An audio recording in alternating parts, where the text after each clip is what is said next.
चलो अब next minus I effect order मैंने बता दिया है। Now plus I effect. Plus I effect में कौन से ग्रुप होंगे? प्लस आई इफेक्ट में कौन से ग्रुप होंगे? विड्रॉइंग की डोनेटिंग? इसमें कौन से ग्रुप होंगे? प्लस लिखा है प्लस। इलेक्ट्रॉन दे के कोई प्लस लेगा कि गेन करके? देने का प्लस होगा ना, तो उसमें इलेक्ट्रॉन डोनेटिंग ग्रुप होंगे। और इलेक्ट्रॉन रिलीजिंग और इलेक्ट्रॉन रिपेलिंग। इलेक्ट्रॉन डोनेटिंग और इलेक्ट्रॉन रिलीजिंग और इलेक्ट्रॉन रिपेलिंग, ये वाले ग्रुप होंगे। इलेक्ट्रॉन डोनेटिंग और इलेक्ट्रॉन रिलीजिंग और इलेक्ट्रॉन रिपेलिंग, है ना, ये ग्रुप होंगे। तो इसके अंदर जो ऑर्डर है ना, सबसे पहला तो पूरी ऑर्गेनिक के अंदर लाइन बिल्कुल मत भूलना।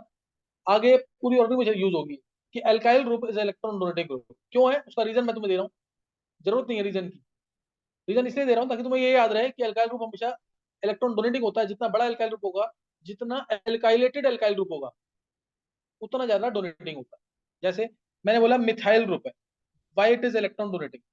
Why it is electron donating, देखो एक सिंपल सी चीज तुम सोच के देखो ना, ये इलेक्ट्रॉन क्यों डोनेट कर रहा है? जो मिथाइल ग्रुप है ये इलेक्ट्रॉन क्यों डोनेट कर रहा है? क्योंकि ऑर्गेनिक में जब भी कोई डिफरेंट ग्रुप लगेगा, जब भी कोई डिफरेंट ग्रुप लगेगा, वो क्या होगा? ओ होगा, एन होगा, एस होगा, ये होंगे कि नहीं? ये सब क्या है? ये सब क्या है? They are more electronegative as compare to carbon. तो इसे, जब ये कार्बन से ज्यादा इलेक्ट्रॉन है तो इसको देना पड़ेगा इलेक्ट्रॉन, नहीं मानना हुआ इसलिए। नहीं जरूरी थोड़ी है अगर मैं इसके साथ कोई इससे इससे बेटर डोनेटिंग ग्रुप लगा दूं, जैसे CH3 Na लगा दूं। Na लगा दिए तो Na तो इलेक्ट्रॉन इसको देगा ना। CH3 प्लस बनेगा, Na माइनस बनेगा। नहीं समझ रही बात?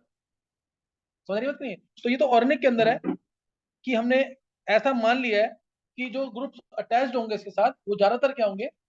इलेक्ट्रॉन विड्रॉ करने वाले। इसीलिए इसको मान लिया एल्काइल ग्रुप है, इलेक्ट्रॉन डोनेटिंग है। अदरवाइज जो ग्रुप एटम अटैच है इसके साथ, वो डिसाइड करता है whether it should be electron donating और विड्रॉइंग। तो अभी मैं तुम्हें जैसे बता रहा हूँ एल्काइल ग्रुप को क्यों इलेक्ट्रॉन डोनेटिंग माना हुआ है। एक तो मैंने तुम्हें जनरल सा रीजन दे दिया कि इसके साथ जो एटम अटैच होते हैं, they are generally more electronegative as compare to carbon, इसीलिए इलेक्ट्रॉन डोनेटिंग है। दूसरा रीजन क्या है? दूसरा रीजन देखो, इसमें यहाँ पे पॉजिटिव है ना, सी की इलेक्ट्रॉन खींचने की टेंडेंसी एच से ज्यादा होती है। सी की इलेक्ट्रॉन खींचने की टेंडेंसी, इलेक्ट्रॉन्स को खींचने की टेंडेंसी ज्यादा होती है किससे? एच से। तो इस पे पार्शियली नेगेटिव आ गया, इस पे पार्शियली पॉजिटिव, तो इस पे दोबारा सी पे पार्शियली नेगेटिव आ जाएगा। फिर अगर एच पे यहाँ पे पार्शियली पॉजिटिव, तो सी पे दोबारा पार्शियली नेगेटिव आ जाएगा। इससे कितना नेगेटिव आ गया? 3 नेगेटिव आ गया कि नहीं? सी पे 3 नेगेटिव आ जाएगा कि नहीं? एक पॉजिटिव, दो पॉजिटिव, तीन पॉजिटिव, तो 3 नेगेटिव होगा कि नहीं? तो 3 नेगेटिव आ गए। अब नेगेटिव चार्ज ज्यादा है कि कम है? नेगेटिव ज्यादा हो गया ना इधर। तीनों तरफ से, यहाँ से भी इलेक्ट्रॉन लिए, यहाँ से भी इलेक्ट्रॉन लिए, यहाँ से भी इलेक्ट्रॉन लिए, तो नेगेटिव ज्यादा हो गया, इसलिए डोनेट करेगा। एक तो रीजन ये है। और दूसरा रीजन, जिसने 21 सेक्शन पढ़े हैं उसको समझ आएगा, क्योंकि यहाँ कार्बन कौन सा हाइब्रिडाइज्ड है? कार्बन कौन सा हाइब्रिडाइज्ड है? sp3। sp3, sp3 में s करेक्टर कितना होता है? sp3 के अंदर s करेक्टर कितना है? टोटल 4 ऑर्बिटल्स हैं ये। टोटल ये 4 ऑर्बिटल्स हैं। s कितना है? एक है ना, 3p है और एक s है। तो s करेक्टर कितना है इसके अंदर? 25%। s करेक्टर कम है कि ज्यादा है? कम। एस करेक्टर कम है। एस ऑर्बिटल्स होते हैं न्यूक्लियस के पास। जब एस करेक्टर कम है यानी न्यूक्लियस से दूर होगा। न्यूक्लियस से दूर है, पॉजिटिव से दूर है, तो इलेक्ट्रॉन फेंकेगा कि नहीं? अगर पॉजिटिव के पास होता तो इलेक्ट्रॉन नहीं देता, किसी और को इलेक्ट्रॉन नहीं देता। समझे कि नहीं? क्योंकि इसमें एस करेक्टर कम है, क्योंकि इसके अंदर एस करेक्टर कम है, इसलिए क्या होगा? इलेक्ट्रॉन दे देगा दूसरे को। समझिए, एस करेक्टर इसके अंदर 25% है सिर्फ, इसलिए दूसरे को इलेक्ट्रॉन देता है। तो ये भी एक रीजन है कि sp3 हाइब्रिडाइज्ड कार्बन है जिसमें एस करेक्टर कम है, इसलिए ये दूसरे को इलेक्ट्रॉन दे सकता है। समझिए कि नहीं? तो ऐसे रीजन बना सकते हो, ऐसे रीजन बना सकते हो आंसर देखने के बाद, ठीक है ना। दो रीजन मैंने बोले हैं, एक तो नेगेटिव चार्ज इस पे बहुत ज्यादा आ गया है, दूसरा रीजन मैंने बोला है कि कार्बन यहाँ पे sp3 हाइब्रिडाइज्ड है। sp3 हाइब्रिडाइज्ड कार्बन जो होता है कम इलेक्ट्रोनेगेटिव होता है। sp3 हाइब्रिडाइज्ड कार्बन कम इलेक्ट्रोनेगेटिव होता है, sp2 ज्यादा होता है, sp और ज्यादा होता है। समझे कि नहीं है? जिनको नहीं समझ आ रहा ना, याद कर लेना उस चीज को। दोबारा 21 लेक्चर्स ना संडे तक जरूर कर लेना, क्योंकि मंडे को दोबारा और नहीं स्टार्ट होगी। अभी तो कम आएगा, फिर ज्यादा आता रहेगा, और तुम्हारे स्कूल के लिए बहुत बेनिफिशियल होगा अगर तुमने वो लेक्चर्स कर लिए तो। अच्छा नेक्स्ट है प्लस इफेक्ट। तुम्हें मैंने बताया कि अल्काइल ग्रुप जो होता है इसका प्लस इफेक्ट होता है। अल्काइल ग्रुप है, इसका प्लस आई इफेक्ट होता है। अब इसको मैं क्वेश्चन की फॉर्म में बताऊंगा थोड़ा सा। जैसे मैंने तुम्हें दिया तुम्हें अरेंज करना है। CH2 minus, NH2 minus, NH minus, O minus, O minus, सही ना। सपोज तुम्हें इन तीनों को अरेंज करना है प्लस आई इफेक्ट में, इन तीनों को अरेंज करना है प्लस आई इफेक्ट। एक और ले लेते हैं, एक और ले लेते हैं। CH3 whole thrice C valency free, valency free जरूर दिखाना है। तुम्हें अरेंज करना है इन चारों को प्लस आई इफेक्ट में, ठीक है, इन चारों को अरेंज करना है प्लस आई इफेक्ट।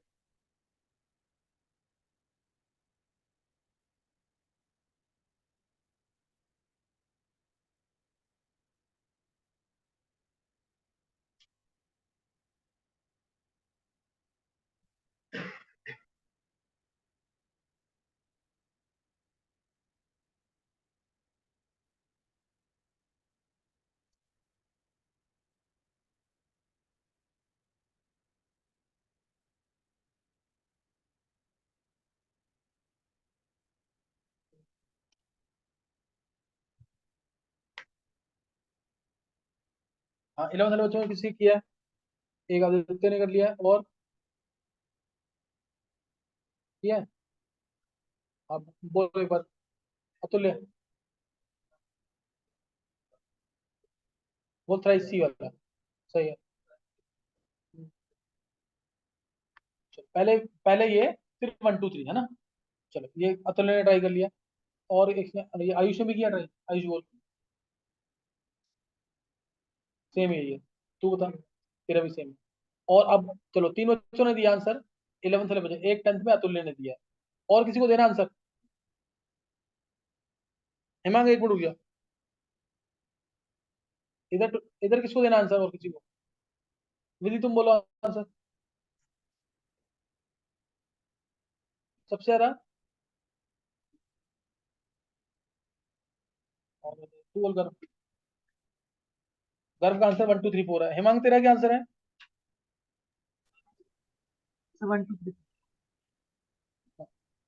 पूरा बोलो हेमांग, तेरी आवाज नहीं आ रही यस है। सर। सर 1 2 3 4 डिग्री हाँ, के मार्क। 1 2 3 4 वन यही टू थ्री आंसर है। फोर हाँ, वंशिका। यस सर, यही है 1 2 3 4। 1 2 3 4 आएगा आंसर। देखो, मैंने तुम्हें एक लाइन क्या बोली थी पीछे, कि पॉजिटिव चार्ज आ गया तो 99.99% it will be more withdrawing in comparison neutral. तो नेगेटिव चार्ज आ गया तो ज्यादा डोनेटिंग नहीं होगा। नेगेटिव तो इलेक्ट्रॉन फेंकेगा ना, नेगेटिव चार्ज है उसके ऊपर। पॉजिटिव चार्ज है तो भी अनस्टेबल, नेगेटिव चार्ज है तो भी अनस्टेबल। पॉजिटिव चार्ज अनस्टेबल क्यों है? क्योंकि उसको इलेक्ट्रॉन चाहिए। नेगेटिव चार्ज अनस्टेबल क्यों है? क्योंकि वो इलेक्ट्रॉन ज्यादा है उसके पास, वो दे सकता है, नेगेटिव चार्ज आ गया। समझे कि नहीं है? इसलिए नेगेटिव वाले फिर भी, नेगेटिव वाले जो होंगे they will be more donating. और अब इधर कार्बन है, वैसे ही कम इलेक्ट्रोनेगेटिव है। कार्बन, नाइट्रोजन, ऑक्सीजन, इलेक्ट्रोनेगेटिविटी का ऑर्डर क्या है? ऑक्सीजन ज्यादा इलेक्ट्रोनेगेटिव है ना, इलेक्ट्रॉन नहीं देगा ना। कौन देगा? कार्बन देगा, फिर नाइट्रोजन देगा, फिर ऑक्सीजन। तो यहाँ पे यही तो लिखा मैंने, कार्बन, फिर नाइट्रोजन, फिर ऑक्सीजन। और ये लीस्ट क्यों आया?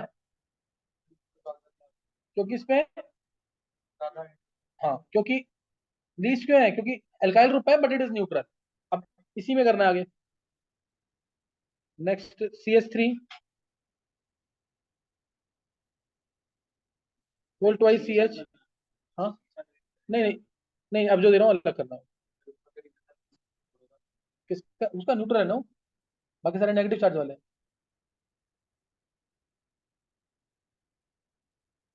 C3H7,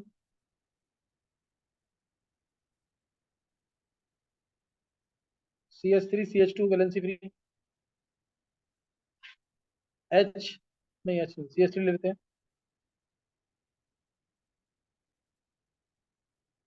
H फिर, या T, D, फिर H। बोलो क्या आएगा, जो रेड में लिखे है मैंने? Isopropyl, propyl, ethyl, tritium, deuterium, hydrogen. Tritium, deuterium, hydrogen, which are isotopes of hydrogen. तीन आइसोटोप लिख दिया हाइड्रोजन के।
लेकिन वो सिग्मा बॉन्ड के इलेक्ट्रॉन्स है ना, उसका नेगेटिव तो वो हाइपोथेटिकल होता है, ठीक?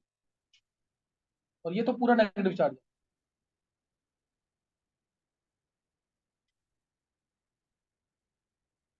हाँ, बोलना किसी को इसका आंसर अब,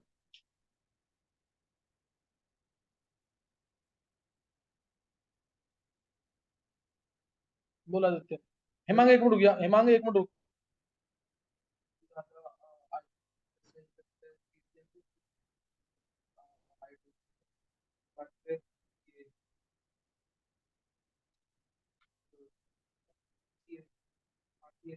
रहने दे।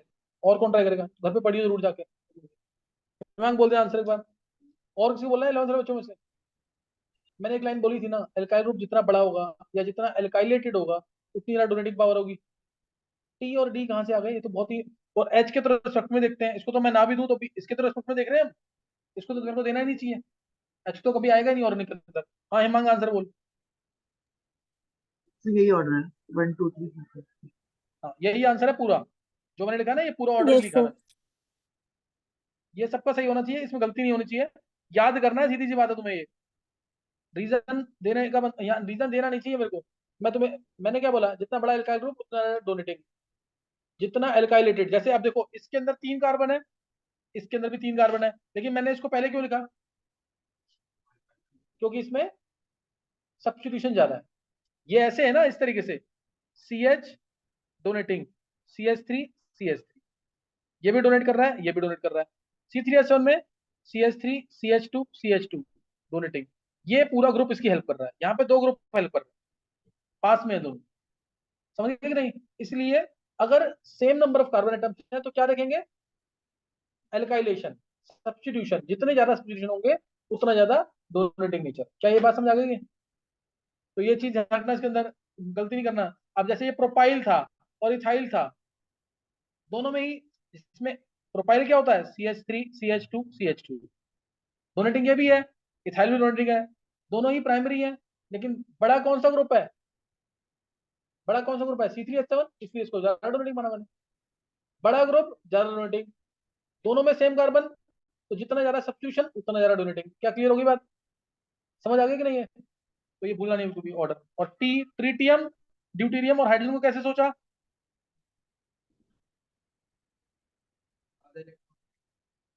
ज्यादा इलेक्ट्रॉन तीनों का बराबर है, तीनों का एटॉमिक नंबर 1 है। न्यूट्रॉन्स का डिफरेंस आता है, न्यूट्रॉन्स का डिफरेंस आता है सिर्फ ये। इसमें सोचना है, इसमें सोचना है आइसोटोपिक इफेक्ट के थ्रू। ये हैवी है ना, देखो CH3 के साथ मान लो एक T लगा हुआ है, CH3 के साथ D लगा हुआ है, CH3 के साथ H लगा हुआ है। कौन जल्दी अलग हो सकता है?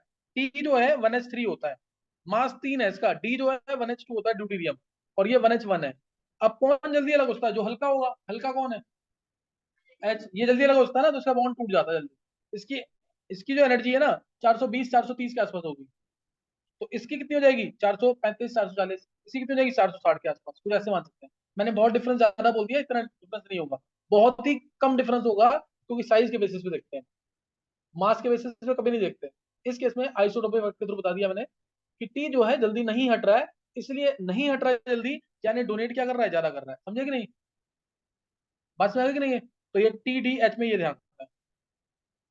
नेक्स्ट है ट्रीटियम, ड्यूटीरियम और हाइड्रोजन के अंदर। तो प्लस इफेक्ट क्लियर हो गया? प्लस इफेक्ट क्लियर हो गया कि नहीं है? प्लस इफेक्ट आ जाना चाहिए। नेक्स्ट जैसे ये दे दिया है, C D3 CH2D, CH2D, CH3।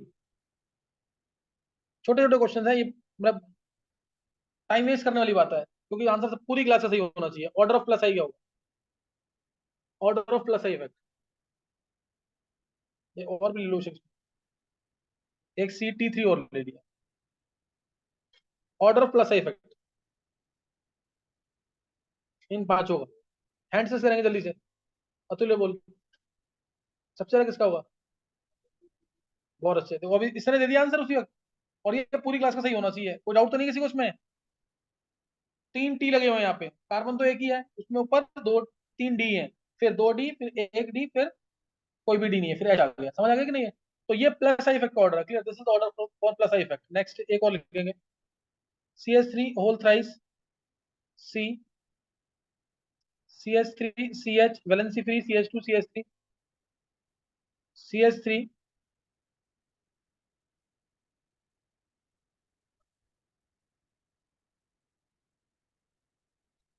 Whole twice CH CH2 valency free, CH3 CH2 CH2 CH2 valency free, last है CH3 CH2 CH2 valency free. Order बताना तुम्हें, दिख रहा है ना तुम्हें, क्वेश्चन दिख रहा है, यहाँ से स्टार्ट है प्लस आई इफेक्ट इन पांचों का। प्लस आई इफेक्ट ऑर्डर क्या होगा इन पांचों का?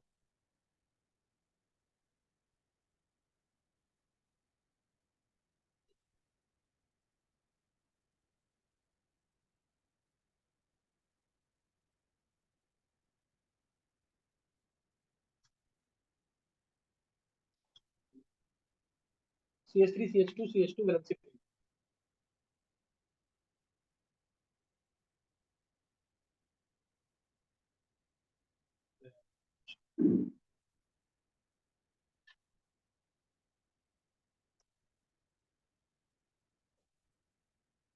ये हिमांग,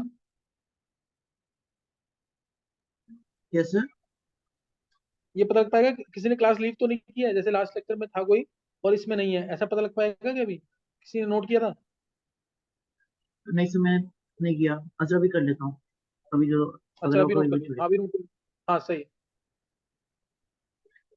और तुम लोगों को जो भी ऑनलाइन अटेंड कर रहा है, कुछ बच्चों को मैंने आज ही दिया है, वैभव, जी सर। वैभव जरूर याद करके मैसेज कर देना है, जो भी ऑनलाइन। खुशहाल समझ गया कि नहीं? खुशहाल यस सर। तेरे को सुनाना है मेरे को, सही है? जैसे ही ओके सर। क्लास खत्म होगी, हाँ 1.5 आवर के बाद मेरे को सुनाना है तेरे को सारा। Okay sir.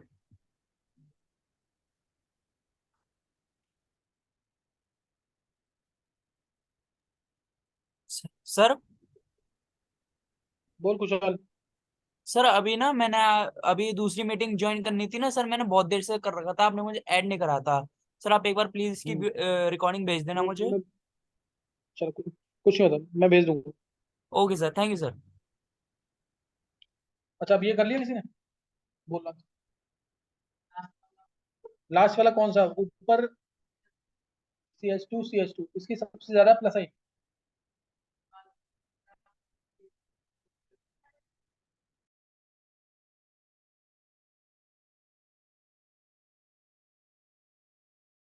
अतुल्य, हाँ सबसे कम होगा, ये तो सबको पता लग गया होगा, ये तो मैंने दिया ही जानबूझ के ना, इसमें तो कार्बन ही कम है। कार्बन कितने? 3 है ना सिर्फ इसमें, और बाकी सब में कितने हैं? 4। तो जिसमें कार्बन ज्यादा है वो ज्यादा डोनेटिंग। अब क्या आएगा ऑर्डर?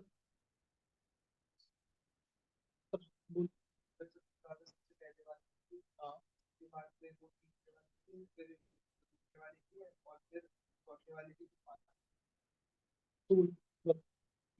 यही ऑर्डर है। ये पहले वाले में 3 एल्काइलेशन है, दूसरे वाले में एक इधर से एल्काइलेशन, एक इधर से एल्काइलेशन, 2 है। और इसमें भी एक ही है, इसमें एक ही तो है सिर्फ, एक की वैलेंसी फ्री है कि नहीं? इधर देखो यही डोनेटिंग है बस। नहीं क्लियर हुआ? तो ऑर्डर यही आएगा जो लिखा है मैंने, यहाँ पे CH3 CH2 बड़ा एल्काइल ग्रुप, और यहाँ पे ये क्या, ये समझ आ गया सबको कि नहीं? किसी का सही हुआ था 11th क्लास में, 11th वाले बच्चों में से किसी का सही नहीं हुआ? सही था तेरा? सही है आयुष, 2 बच्चों का, एक कीर्ति का सही हुआ, एक आयुष का सही हुआ। तेरा सही है दिव्यांश? तो बोलता क्यों नहीं दिव्यांश? अच्छा अभी समझ आ गया अभी? चलो, तो प्लस आई इफेक्ट में तुम्हें दिख रहा होगा, इसमें कुछ ज्यादा पढ़ाने का नहीं है। थर्ड वाला भी प्राइमरी है और फोर्थ वाला भी प्राइमरी है, लेकिन जो सेकंड वाला है वो सेकेंडरी है। जिस दो तरह से डोनेटिंग है ना उसमें, एक मिथाइल डोनेटिंग और एक इथाइल डोनेटिंग। देखना इधर, एक मिथाइल डोनेटिंग है और एक इथाइल डोनेटिंग है, समझे कि नहीं? इसमें इसमें ना क्वेश्चन करा के टाइम वेस्ट ही होगा। ये समझ आ गया प्लस इफेक्ट की नहीं? जो बताया ना इतना सफिशिएंट है, ये तुम्हें आना चाहिए प्लस इफेक्ट। अब ध्यान रखेंगे इंडक्टिव इफेक्ट जो है ना, इंडक्टिव इफेक्ट, बताओ ये परमानेंट इफेक्ट है कि टेम्परेरी इफेक्ट है? इंडक्टिव में क्या है? Shifting of sigma electron. To one of the bonded atom. अगर दो अलग अलग एटम्स होंगे तो ये चार्जेस रहेंगे कि नहीं रहेंगे? अगर दो अलग अलग एटम है तो चार्जेस रहेंगे कि नहीं रहेंगे? हमेशा रहेंगे ना। एक पॉजिटिव रहेगा पार्शियल और एक नेगेटिव रहेगा पार्शियल, हमेशा रहेगा कि नहीं? इसलिए टेम्परेरी नहीं, परमानेंट इफेक्ट होगा। ये कौन सा इफेक्ट है? Permanent effect. Inductive effect is a permanent effect. और इसकी वजह से डाइपोल मूवमेंट आएगी कि नहीं?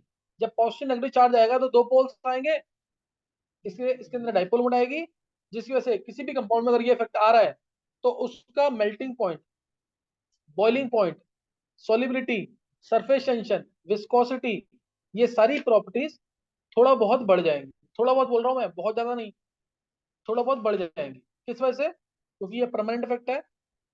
इसकी वजह से कंपाउंड में डाइपोल मूवमेंट आएगी। डाइपोल मूवमेंट यानी पोलैरिटी आएगी। पोलैरिटी आने से दूसरे मॉलिक्यूल्स अट्रैक्ट होंगे, दूसरे मॉलिक्यूल अट्रैक्ट होंगे तो फोर्सेस बढ़ेंगे, फोर्सेस बढ़ेंगे तो ये properties, boiling point, melting point, solubility, viscosity, ये सब चीजें क्या होती हैं? इंक्रीज होती है। ये सब चीजें क्या हो जाएंगी? इंक्रीज हो जाएंगी। क्या ये बात समझ आ गई कि नहीं? तो इंडक्टिव इफेक्ट जो है एक परमानेंट इफेक्ट है। अब इसका मैं थोड़ा बहुत तुम्हें एप्लीकेशन करा देता हूँ। मेरे को मेन कराना है रेजोनेंस, ध्यान रखना चीज का। और रेजोनेंस करने के लिए केमिकल बॉन्डिंग सबको आना चाहिए ढंग से। मेरे को मेन रेजोनेंस कराना है। अभी तो मैं तुम्हें बता रहा हूँ इसकी थोड़ी सी एप्लीकेशन। जैसे मैंने दिया इथेनॉल और दिया सपोज वाटर, ये सोच के देना आंसर इसका। 11th से बच्चों को, 12th वालों के लिए कुछ भी नहीं है क्वेश्चन। इथेनॉल और water, which is more acidic? Which is more acidic out of these two? ये एप्लीकेशन मान लेना इसकी। इथेनॉल, इथेनॉल एसिड, तभी तो हम इसको पीते नहीं है। वाटर तो पीते हैं। अच्छा,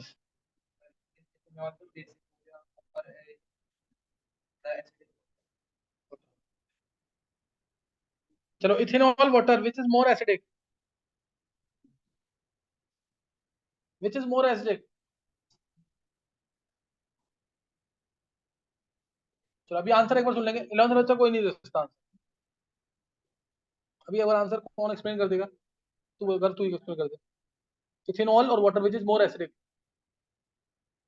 नहीं नहीं वंशिका, गलत है आंसर तुम्हारा। वंशिका, वाटर यहाँ पे ज्यादा एसिडिक है इन कंपैरिजन टू इथेनॉल। तो तुम ऐसे मत सोचना कि आज से अल्कोहल पीना सिर्फ, क्योंकि वाटर तो एसिडिक है। वाटर एसिडिक है in comparison to alcohol. Water in comparison to alcohol acidic होता है, लेकिन वैसे वाटर क्या है? न्यूट्रल। इसका मतलब अल्कोहल क्या होते हैं? अकेला अल्कोहल जो ज्यादा एसिडिक है, अल्कोहल की बात कर रहा हूँ, अकेला अल्कोहल, कोई और ग्रुप लगा नहीं है जो ज्यादा एसिडिक है। किससे? वाटर से। कौन सा एक्सेप्शन में? मिथेनॉल। अकेला है मिथेनॉल, ठीक है, जो ज्यादा एसिडिक माना गया किससे? वाटर से। Otherwise all alcohols they are less acidic in comparison to water. अब इसका रीजन सुनना है। इसका रीजन ये सबको समझ आना चाहिए, सोचने का तरीका पता लग जाएगा। रीजन एक वर्ड में बोले, एक वर्ड में बोले क्या रीजन आएगा? बस, जैसे इसका आंसर बोल दिया एक वर्ड में, प्लस आई ऑफ CH5। ये आंसर खत्म हो गया यहाँ पे पूरा। Electron donating plus I effect of ethyl group, जिसकी वजह से इथेनॉल कम एसिडिक हो गया। प्लस आई इफेक्ट आने से हमेशा एसिडिक करेक्टर कम होता है। कैसे? अब देखेंगे। देखो वाटर के अंदर क्या होगा, वाटर के अंदर क्या होगा? ओ इलेक्ट्रॉन, वाटर के अंदर क्या होगा? ओ इलेक्ट्रॉन खींचेगा। तो जब ओ इलेक्ट्रॉन खींच रहा है OH बॉन्ड के, बहुत ध्यान समझना, तो OH बॉन्ड वीक होगा स्ट्रॉन्ग होगा? वीक होगा ना। ओ इलेक्ट्रॉन खींच रहा है OH बॉन्ड के, तो OH बॉन्ड वीक होगा कि स्ट्रॉन्ग होगा? वीक होगा। ये वीक हो गया, वीक हो गया, तो ये H अलग हो जाएगा कि नहीं? OH माइनस और H प्लस, ऐसे करेक्टर प्रूव हो गया कि नहीं? वाटर न्यूट्रल बोला है ना, क्योंकि ओ चांस भी मिल रहे हैं, ओ चांस भी मिल गए, H प्लस भी मिल गए। चलो ये समझ आ गया कि नहीं? अब दूसरे केस में देखो, इथेनॉल में ये स्ट्रक्चर है इसका। इसमें भी ओ इलेक्ट्रॉन खींचेगा, इसमें भी इलेक्ट्रॉन खींचेगा, तो OH बॉन्ड वीक हो जाना चाहिए। लेकिन यहाँ जो ग्रुप अटैच्ड है, बताओ, यहाँ जो ग्रुप अटैच्ड है, ये इलेक्ट्रॉन डोनेटिंग है कि विड्रॉइंग है? डोनेटिंग। ये O को इलेक्ट्रॉन डोनेट कर देगा कि नहीं? कौन से इफेक्ट से? प्लस आई से। प्लस आई इफेक्ट से इथाइल ग्रुप इलेक्ट्रॉन डोनेट कर देगा। जब ये इलेक्ट्रॉन डोनेट कर देगा, जब ये इलेक्ट्रॉन डोनेट कर देगा, तो O की विड्रॉ करने की टेंडेंसी कम हो जाएगी, ज्यादा हो जाएगी? O की इलेक्ट्रॉन विड्रॉ करने की टेंडेंसी क्या हो जाएगी? कम हो जाएगी। इसलिए अब क्या इलेक्ट्रॉन खींच पाएगा यहाँ से जो खींच रहा था? मान लो यहाँ पे ये O 10 की पावर से इलेक्ट्रॉन खींच रहा है, क्या ये वाला O इस OH बॉन्ड के इलेक्ट्रॉन्स 10 की पावर से खींचेगा? नहीं, क्यों? क्योंकि इसको इलेक्ट्रॉन पहले से मिल गए। जब ये पहले से सेटिस्फाई हो गया तो इससे इलेक्ट्रॉन उतनी इफेक्टिवली नहीं खींचेगा, सही ना? तो इसलिए कम एसिडिक होगा। तो एक ये तुम्हें कहानी नहीं सुनानी पेपर में, तुम्हें सिंपल बोलना है ethanol is less acidic as compare to water because in ethanol there is electron donating plus I effect of ethyl group. ये बस एक लाइन लिख के आनी, because in ethanol there is electron donating plus I effect of ethyl group. ये word लिख के आना है बस। समझ आ गया कि नहीं? ये अब तुम में से एक बार कौन एक्सप्लेन कर सकता है? कीर्ति तुम एक्सप्लेन करो पहले एक बार, फिर कशिश और ये क्या नाम है मनी एक्सप्लेन करेंगे। कीर्ति बोलो एक बार, इथेनॉल कम एसिडिक क्यों है? अगर तुम बोल पाते हो तो। Ethanol why it is less acidic as compare to water? नहीं बोल पाओगे? पता कि कीर्ति कॉन्फिडेंस तभी बढ़ेगा जब यहाँ बोलना सीखोगे। मानसी तुम बोल, निष्ठा बोल पाएगी। निष्ठा बोलो, किसके प्लस है किस? देखो मार्क्स मिलेंगे पूरे, क्या एक्सप्लेन कर सकते हो?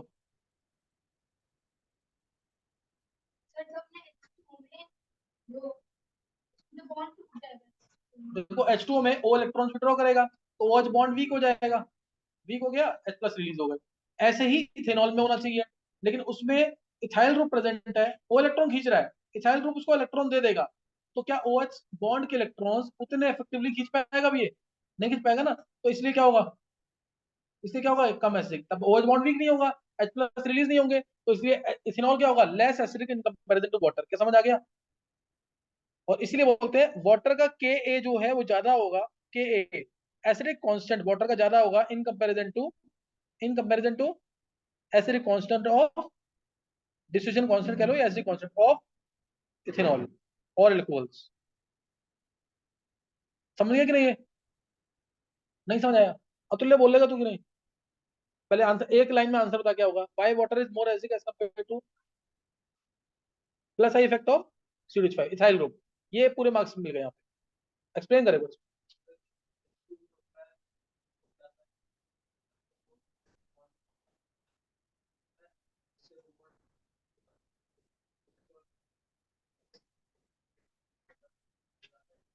चलो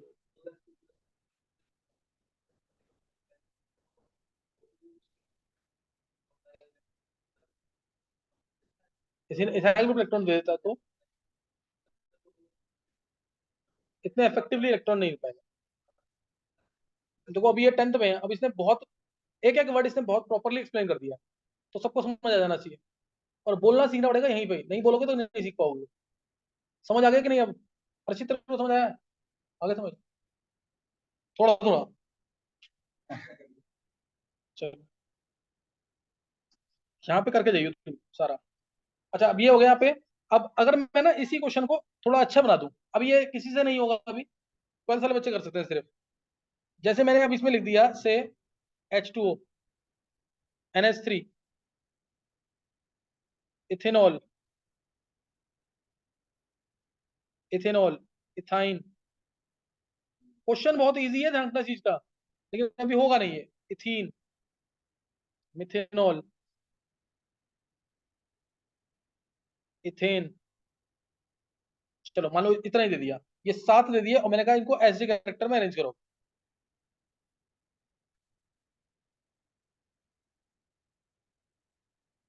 अच्छा ये लाइन समझ आ गई कि नहीं? कि के ए वैल्यू ज्यादा तो एसडी कैरेक्टर ज्यादा, ये क्या ये लाइन समझ आ गई है? के ए की वैल्यू ज्यादा तो एसडी कैरेक्टर क्या होगा? ज्यादा। वाटर का के ए क्या था? ज्यादा था कि नहीं? और पीके वैल्यू ज्यादा तो क्या होगा? पीके वैल्यू पीके होता माइनस लॉग के। बताओ पीके ज्यादा तो एसडी कैरेक्टर कम की ज्यादा? कम, ये याद रखना। इसका भी रीजन भी दूंगा, के एक्चुअल में होता क्या है बताना है मेरे को। के क्या होता है? के क्या होता है बताना है मेरे को। जैसे ना एच ए टूट रहा है, अगर एच ए एसिड है कोई, H प्लस प्लस ए नेगेटिव में टूट रहा है, तो के जो होगा वो H प्लस बड़े ब्रैकेट में into A minus divide by H A होता है। तो K directly position to H A, K directly position to H plus ions है कि नहीं? तो एच प्लस आयंस ज्यादा तो के ज्यादा, यानी एच वेक्टर ज्यादा होगा तो के ज्यादा होगा। अब क्या तुम में से कोई भी, मैं भी इसका कोई रीजन नहीं दूंगा क्योंकि तुम्हें समझ नहीं आएगा रीजन। क्या तुम में से कोई भी मेरे को बता सकता कि क्या होगा इसका ऑर्डर? ये क्वेश्चन बहुत इजी है, ना के बराबर में काउंट होता है, मेंस लेवल तक ये क्वेश्चन है। लेकिन अभी इसलिए अभी थोड़ा टफ लगेगा 11th वालों को। जिसने 1 to 21 लेक्चर्स पढ़ रखे हैं उनको इजी लगेगा।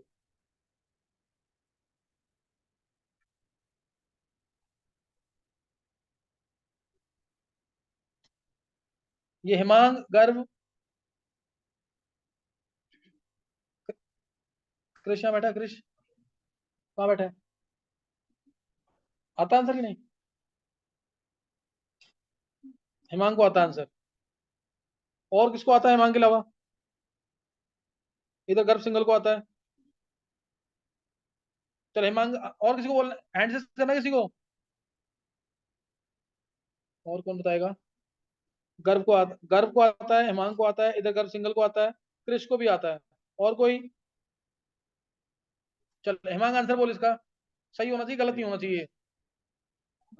सर पहले मीथेनॉल आएगा, फिर वाटर आएगा, उसके बाद फिर इथेनॉल आएगा, 6 फिर फिर ट्रिपल, मिथेनॉल, फिर वाटर, फिर इथेनॉल, फिर मतलब थ्री, थ्री के बाद फिर आएगा फोर, फिर फाइव, और फिर मतलब फिर टू, और फिर सेवन। फिर 2, फिर 7, ये ना? हाँ यस सर। ये किसी को चेंज तो नहीं करना है? सर इथाइन मैं और इथीन में। इथाइन और इथीन में क्या, कौन सा इसने बोला है? Ethyne is more acidic as compare to ethene, 4 ज्यादा है फिर 5। तुम क्या करो, इथीन फिर इथाइन। सर 2 आगे नहीं आएगा? 2 किसके आगे? ये कौन दे रहा आंसर, वंशिका? Yes sir. हाँ अब तुम बोलो ऑर्डर, इसमें ऑर्डर बोल दो तुम एक बार। सर 2 1 6 3 एक मिनट, 4 5 7। 2 1 6 3 4 5 7। 3 4 5 7। चलो वंशिका ने आंसर दिया है। अब और कौन देगा आंसर? सर मैं ट्राई करूँ? हाँ कर बोल। सर 61245337। 61 24 24 537।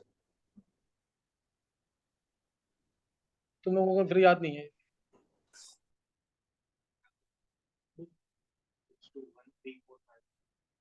तू बोल, गर्भ, गर्भ सिंगल। 4 सबसे ज्यादा? फोर कौन सा, इथाइन? नहीं नहीं, गलत है बिल्कुल। हेमांग का बिल्कुल सही था, बस एक इसने गलती की है एक जगह पे। इथाइन के बाद सर अमोनिया आएगा, फिर इथीन आएगा। इथाइन के बाद अमोनिया आएगा, फिर 4 के बाद आएगा, 4 के बाद 2, 2 आएगा, फिर 5 आएगा। 4257, बस एक गलती थी इसकी। अच्छा अब ये क्या है, लास्ट ईयर क्वेश्चन कराया नहीं ये? कराया वो क्वेश्चन? तो बहुत बड़ा क्वेश्चन, पता है पूरा ऑर्डर था, बहुत बड़ा था वो। हेमांग तेरे को समझ आ गया क्या? हाँ यस सर, यस सर। हाँ। sp hybridized carbon is more electronegative than nitrogen. sp hybridized carbon is more electronegative than sp3 hybridized nitrogen. ये रीजन, ये तुम, अच्छा जो बाकी बच्चे हैं ना, ये हो पाएगा कि नहीं? जल्दी से मैं लिख रहा हूँ, एक ऑर्डर लिख रहा हूँ, तुम उस ऑर्डर को रट देना, 100 बार करना कम से कम उसको। अगर तुम जिसको ना डायरेक्ट आंसर चाहिए, जल्दी से चाहिए, इस ऑर्डर को रट देना। और ये पूरा क्वेश्चन जो अभी मैंने कराया है वो इससे सॉल्व हो जाएगा। रीजन दूंगा मैं इसका पूरा, रीजन इसका दूंगा, अभी नहीं क्योंकि बड़ा रीजन है इसका, नेक्स्ट क्लास में दूंगा रीजन में। और अभी तुम जो मैं बता रहा हूँ ना वो नोट कर लोगे, ये रट देना बिल्कुल। जितने भी एसिड्स हैं लगभग सारे निकल जाएंगे। HSBF6 स्टिपनिक एसिड, पीके वैल्यूज इनकी, पीके वैल्यूज -12। सुपर एसिड बोलते हैं इसको, सुपर एसिड, बहुत स्ट्रॉन्ग सुपर एसिड। फिर H2SO4, HI, HBr, फिर PHSO3H, HCl, हाँ, H3O plus, H3O plus, H3O plus के बाद पिक्रिक एसिड। फॉर्मूला याद है किसी को?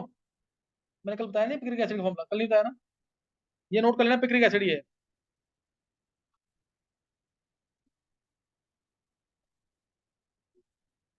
NO2 है, नीचे भी NO2 है।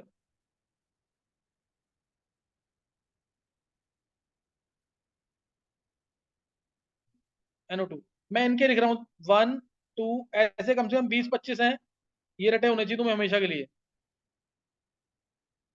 8 -12 -10 -9 -7 -6.5 -6 1.8 माइनस में 0.74 0.74 पिक्रिक एसिड का है। उसके बाद जो लिख रहा हूं मैं formic acid pKa 3.7 benzoic acid, बहुत सारे क्वेश्चन इस टेबल से सॉल्व हो जाएंगे तुम्हारे। पीके वैल्यूज है 3.7 4.2, एसिटिक एसिड 4.7, फिनॉल और HCN, फिनॉल और HCN 10, C6H5NH3 plus NH3 plus कह लो 10.7। उसके बाद आ गया मिथेनॉल 15.5, फिर आ गया वाटर, जो भी तुमने पढ़ा है वही सारे चल रहे हैं अब 15.7। जल्दी लिखना, जल्दी से लिख लो, थोड़े जो रह गए जल्दी से सुन लेंगे एक बार। 15.7 वाटर के बाद मिथेनॉल, वाटर, फिर इथेनॉल CH3CH2OH, इथेनॉल 16, इथेनॉल या फिर ये वाला कंपाउंड, दोनों का एक ही है। आइसोप्रोपाइल अल्कोहल जितना लिखा है उतना ही नोट कर लेना बस 17, tertiary butyl alcohol 18, tertiary butyl alcohol 18, फिर इथाइन का 25, इथाइन का 25, अमोनिया का 32, इथाइन 25, अमोनिया 32, इथीन का 33, इथेन का 50। ये खत्म हो गया, याद कर लेना, नेक्स्ट टाइम करेंगे।